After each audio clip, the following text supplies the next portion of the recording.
Hello viewers, welcome back to our channel. Dinesh Rahul. మొన్న ఒక వీడియోలో మీకు చెప్పాం ఏంటి అంటే కంద పచ్చడి చేస్తున్నామని. దాని రిజల్ట్ అయితే ఈరోజు చూడబోతున్నాం. చాలా పర్ఫెక్ట్గా వచ్చింది. తమ్ముడిని స్మెల్ చూడరంటే మొహం అంతా దాంట్లో పెట్టేస్తున్నాడు.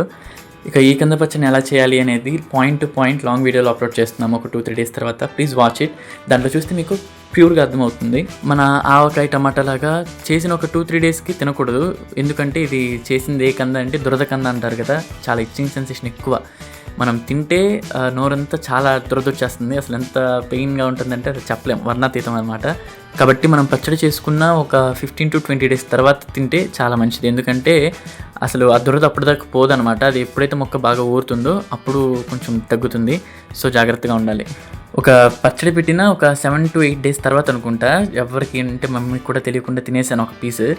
అసలు ఆ దురద ఎలా ఉందంటే అసలు నాలుక కోసి పక్కన పడే అనిపిస్తుంది. అసలు ఎవరికి చెప్పలేము కూడా, చెప్తే నవ్వుతారు. అసలు అంటే దానివల్ల వచ్చిందంటే నవ్వుతారు, అందుకని ఎవరికి చెప్పలేము. వీనేదో జస్ట్ స్మెల్ చూసి ఎలా ఉందో చెప్పరా అంటే వీడు ఇచ్చిన ఓవర్ యాక్షన్ చూడండి. అసలు అక్కడ ఎలా ఉంది, సూపర్గా ఉంది. అసలు ఆ స్మెల్లే మైండ్ తిరుగుతుంది, ఉప్పు లోపలికి వెళ్ళి బ్రెయిన్ టచ్ అవుతుందిలే. ఇక మమ్మీ అయితే చేసిన పచ్చళ్ళలో 1/3 పోర్షన్ని తమ్ముడికి సపరేట్గా ప్యాక్ చేసేస్తుంది అనమాట. ప్యాక్ చేసేటప్పుడు చెప్పిన ఇన్స్ట్రక్షన్స్ ఏమాత్రం కకృతి తినేస్తే చాలా దురద వస్తుంది. ఒక 10-15 డేస్ నేను ఇక్కడ ఫోన్ చేసి చెప్తాను, అప్పుడు తినంట మమ్మీ చెప్పడం.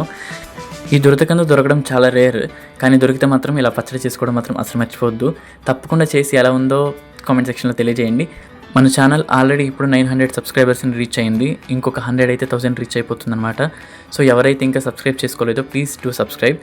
అలానే వీడియోని లైక్ చేసి పచ్చడి ఎలా ఉంది అనేది కామెంట్స్లో తెలియజేయండి. Thanks for watching this video. I'm Dinesh యాల్లా, signing off.